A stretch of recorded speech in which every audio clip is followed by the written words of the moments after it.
The air inside the Supreme Court was heavy, almost electric, as arguments pressed on in what was supposed to be a routine hearing.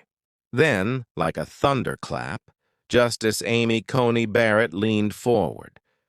Her voice cut through the chamber sharp and dismissive, slicing into a Crockett mid-sentence. "You're dodging the question." "Congresswoman," Barrett snapped, her tone dripping with authority. "Answer directly, without the theatrics." The words cracked like a whip. Clerks exchanged nervous glances. Reporters stopped typing, fingers hovering above their keyboards. Even the audience shifted in their seats, unsure if they had just witnessed a routine interruption or a full-scale attempt to humiliate. Crockett paused. For a split second, silence consumed the courtroom. Her eyes locked onto Barrett's, calm but unyielding. The justice's lips curled into a faint, confident smile, as if she had just scored the point that would end the debate before it began. But something in Crockett's expression suggested otherwise. She didn't flinch, didn't stumble, didn't scramble for words. She simply waited. It was in that waiting that the tension grew unbearable. The stillness became louder than Barrett's interruption, louder than the gavel, louder than the whispers creeping across the courtroom. Every second stretched longer, thicker, as if the whole chamber was holding its breath. And then, like a drumbeat rising in the distance, it became clear. This wasn't going to be another politician folding under the weight of a justice's robe. Because Crockett had come prepared, not just with facts, but with fire. Barrett thought she owned the room. She thought cutting Crockett off would end it. But what happened next didn't just turn the hearing upside down, it sent shockwaves through the highest court in the land, and the silence that followed. It was only the calm before the storm. This wasn't just a clash between two women in a courtroom. It was a collision of symbols, of what each figure represented in the eyes of America. Justice Barrett wasn't speaking only as an individual. She carried the weight of the conservative majority on the bench, a bloc that has shaped rulings on reproductive rights, voting access, and the very definition of equality. When she spoke with sharpness, it wasn't just Barrett's voice. It was the sound of an entire ideology bearing down, flexing its power through the authority of her robe. On the other side stood Jasmine Crockett, a freshman congresswoman with no gavel, no lifetime appointment, no title that could silence the chamber with a strike. What she did have was something more dangerous to the powerful: her story, her grit, and her refusal to bend under intimidation. This wasn't about parliamentary procedure or technical debate. This was about who gets to speak in America and who gets silenced.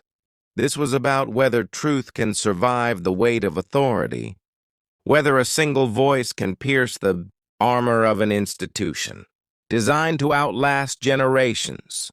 The stakes went far beyond Crockett's own reputation. For those watching in real time, it was about their own lives. Immigrants seeking recognition, women fighting for autonomy, workers struggling for dignity. When Barrett tried to shut Crockett down, millions saw echoes of their own struggles in workplaces, schools, and courtrooms where power tries to quiet them too. And in that instant, as the weight of the court pressed down, the question wasn't just whether Crockett could respond. The real question was, could she flip the power dynamic itself? The answer was coming, and it would leave the courtroom stunned. To understand the magnitude of this moment, you have to understand Amy Coney Barrett. When she was nominated to the Supreme Court, she was hailed as the conservative movement's crown jewel, young, articulate, and ideologically reliable. Her confirmation was rushed through in record time. just days before a presidential election, cementing her as one of the most controversial justices in modern history.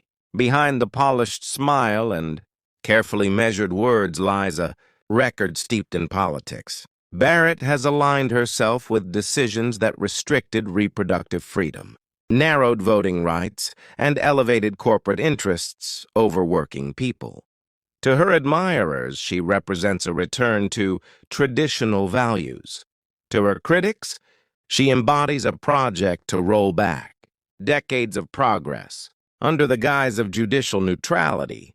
But Barrett's strength isn't just in her rulings. It's in her composure, her ability to command the room with an icy calm that often leaves challengers scrambling. She's the type of justice who doesn't raise her voice because she doesn't have to. Her title does the work for her, and she knows it. That's what made her interruption of Jasmine Crockett so powerful. Barrett had built a reputation on controlling exchanges, shutting down opponents with a single cutting remark. For years, she'd faced down lawyers, advocates, and senators and walked away untouchable. In that chamber, Barrett thought she was replaying a familiar script: wield authority, silence dissent, and remind everyone who really runs the room. But arrogance is a dangerous weapon, and in the hands of someone who believes they can't be challenged, it becomes a blindfold. Because on this day, Barrett was about to discover that the young Congresswoman across from her wasn't just another voice to dismiss. Jasmine Crockett had come to change the script to understand why Jasmine Crockett didn't flinch under Barrett's glare. You have to know where she came from. Crockett wasn't born into privilege or wrapped in the certainty of power. She carved her path the hard way, step by step, case by case, always standing shoulder to shoulder with the people too often forgotten by the system. Before politics, she was a public defender in Dallas, a job that meant long hours, low pay, and an endless stream of clients society had already written off. It was in those cramped offices and crowded courtrooms that Crockett learned the art of resilience. She discovered how to stay calm when judges barked, how to press forward when the odds were stacked, and how to speak for those whose voices cracked under the weight of fear. Every setback only sharpened her determination. When she entered politics, she didn't bring polish, she brought fire. Her speeches were raw, direct, and unapologetically rooted in her identity. As a black woman in Texas politics, she knew the double burden of being underestimated and over-scrutinized. But instead of bending, she used it as fuel. Her authenticity became her armor. That's why this confrontation with Barrett wasn't just a battle of words. For Crockett, it was a chance to stand in the highest court of the land and prove that the people she represented, immigrants, workers, women, communities of color, weren't just statistics in a legal brief. They were America, and they deserved to be heard, even in the halls most determined to silence them. So when Barrett tried to cut her off, Crockett didn't see a robe or a gavel. She saw every judge who had tried to rush her clients, every official who thought her story didn't matter, every system that told people like her to wait their turn. And in that courtroom, the stage was set for her to do it again. The chamber grew tense. As the exchange sharpened, Justice Barrett, unshaken by Crockett's composure, doubled down. Her tone shifted from clipped interruptions to full-on interrogation. "Congresswoman," she pressed, her words cutting like steel, "you're avoiding the constitutional question. Where in the text do you justify your argument? Point to it, if you can." It was the kind of trap Barrett had perfected. Demand precision, strip away context, and force the opponent into a corner. For a moment, the audience leaned in, waiting to see if Crockett would stumble like so many before her. But Crockett didn't take the bait. She held her ground, letting Barrett's words hang heavy in the air. The longer the silence, the more Barrett pressed. her voice rising with impatience. "This is the Supreme Court, not a campaign rally. We deal in law, not slogans." The tension was electric. Barrett's confidence grew with each interruption, each attempt to dominate. The gavel slammed to punctuate her authority, but it didn't rattle Crockett. If anything, it steadied her. Reporters scribbled frantically. Clerks exchanged wide-eyed glances. Even the audience could sense it. Barrett was trying to box Crockett in, but the Congresswoman wasn't moving. She was waiting, listening, calculating, and then Crockett lifted her eyes, steady and calm. She didn't rush. She didn't raise her voice. She simply prepared to unleash the truth she had carried into that room. The question wasn't whether she had an answer. The question was how devastating it would be once she finally spoke. The chamber braced itself. Barrett thought she was tightening the noose. When Jasmine Crockett finally spoke, it was not with anger, not with volume, but with a calm that cut sharper than any outburst ever could. "Justice Barrett," she began, her tone steady, "you've asked me to point to the Constitution. I will.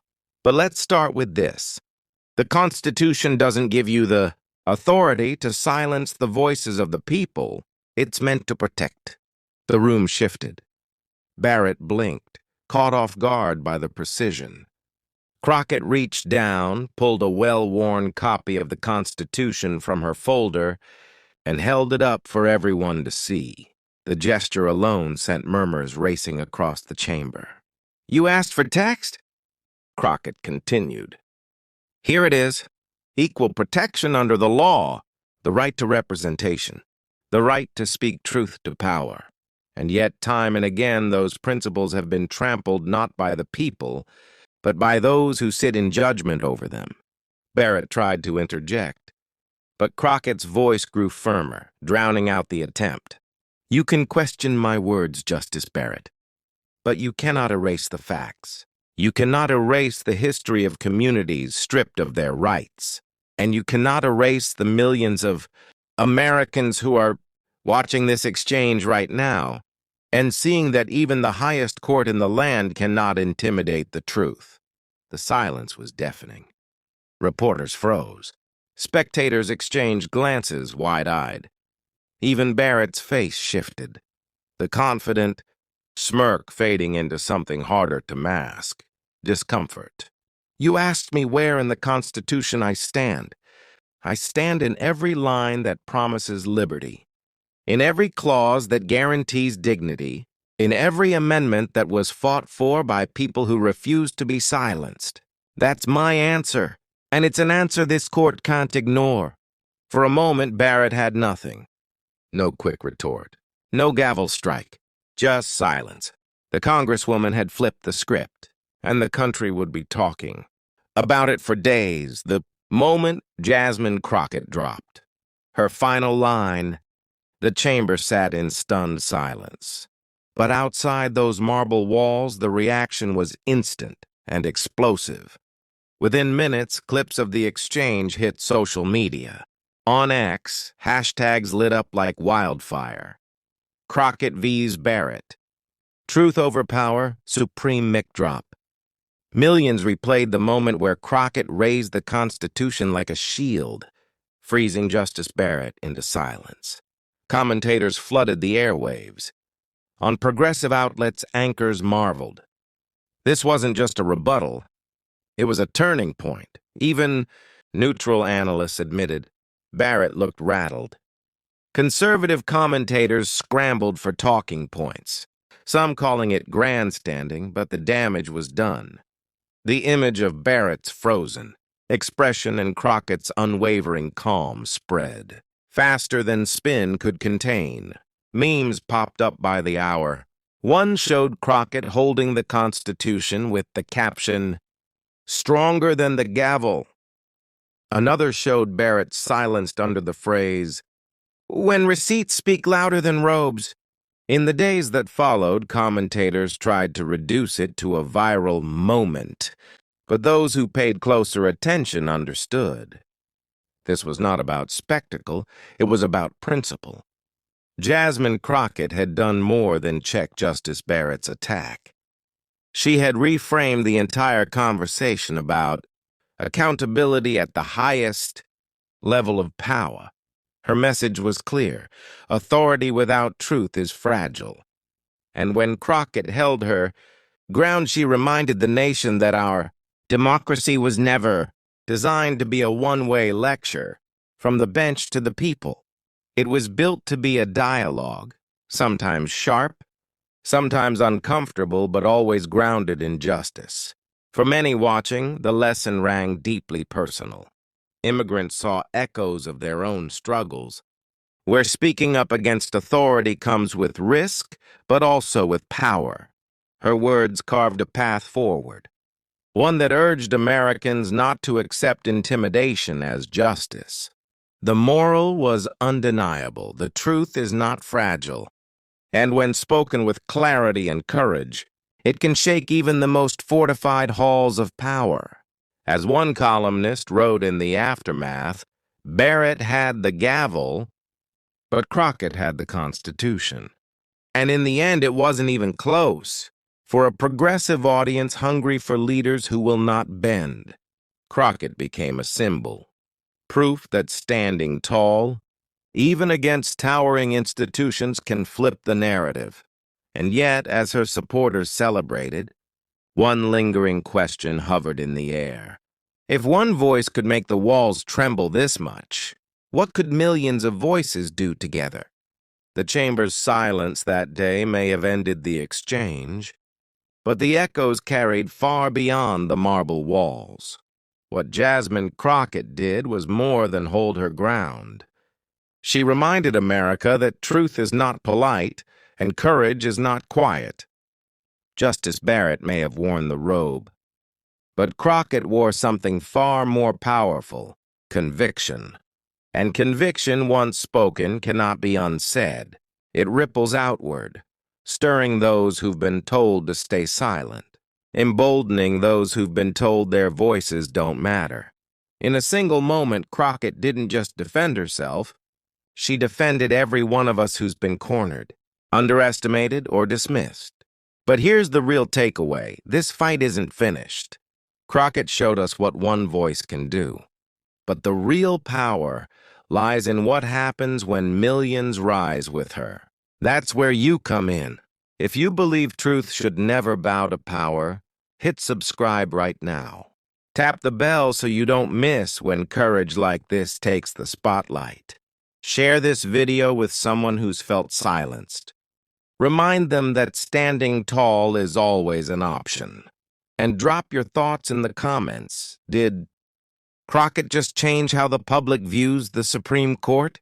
Or was this the spark of something bigger? Because history isn't written in silence. It's written by those bold enough to speak, and even bolder when others amplify their voices. The choice to amplify starts here, with you,